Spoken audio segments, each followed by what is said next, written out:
ஒரு சின்ன கதை ஒன்று பார்க்கலாம். ஒரு கழுகு ஒன்று மரத்தோட உச்சியில் ஒரு கிளையில் முட்டையிட்டு அதை அடகாட்டு வந்துச்சு. ஒரு நாள் உணவுக்காக அது என்ன பண்ணுச்சு, கூட்டை விட்டு வெளியே பறந்து போணுச்சு. அப்போது பயங்கர காற்று காரணமாக அந்த கழுகோட முட்டை ஒன்று கீழே விழுந்துருச்சு. அதோட அதிர்ஷ்டம், அந்த முட்டை கீழே விழுந்தது உடையலை. ஏன்னா அந்த மரத்தோட அடியில் ஒரு கோழி அடகாத்து வந்துச்சு.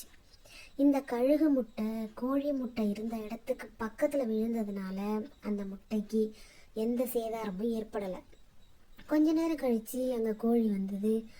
அந்த மரத்திலிருந்து விழுந்த முட்டையும் தன்னோட முட்டை தான் அப்படின்னு நினச்சி அந்த மட்டை அதோட முட்டைகளோடு சேர்த்து பக்குவமாக பாதுகாத்துச்சு. கொஞ்ச நாள் கழித்து மரத்தோட உச்சியில் இருந்த கழுகு அந்த முட்டையெல்லாம் பொறிச்சு அந்த தன்னோட குஞ்சுகளை அழிச்சிட்டு வேறு ஒரு பாதுகாப்பான இடத்துக்கு பறந்து போயிட்டு, அதே சமயம் மரத்தோட அடியில் அடகாத்த கோழியும் தன்னோட குஞ்சுகளை அழைச்சிக்கிட்டு ஒரு பகுதிக்கு போனது. அங்கே போய் நிறைய குப்பையெல்லாம் கிடந்தது. அந்த குப்பையை கிளறி அந்த இறையெல்லாம் கொத்தி கொத்தி சாப்பிட்டுக்கிட்டு இருந்துச்சு. அப்போ கூட்டத்தில் இருந்த கழுகும் அந்த மற்ற கோழிகள் போலவே குப்பையை கீறி கிளறி சாப்பிட்டுக்கிட்டு இருந்தது.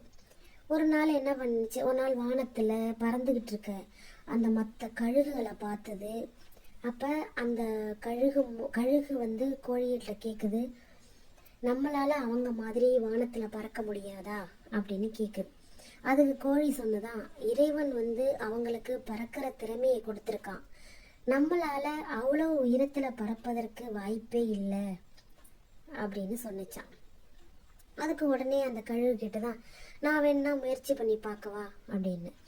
உடனே ஒன்னாலே என்னாலையும் எப்போவுமே அவங்க மாதிரி பறக்க முடியாது அப்படின்னு கோழி சொல்லிட்டு தான், நம்ம வாழ்க்கை பூரா உணவுக்காக இந்த மாதிரி குப்பையை தான் கீறிக்கிட்டே இருக்கணும், கிளறி தான் சாப்பிடணும் அப்படின்னு சொல்லிட்டு நகர்ந்து போயிட்டான்.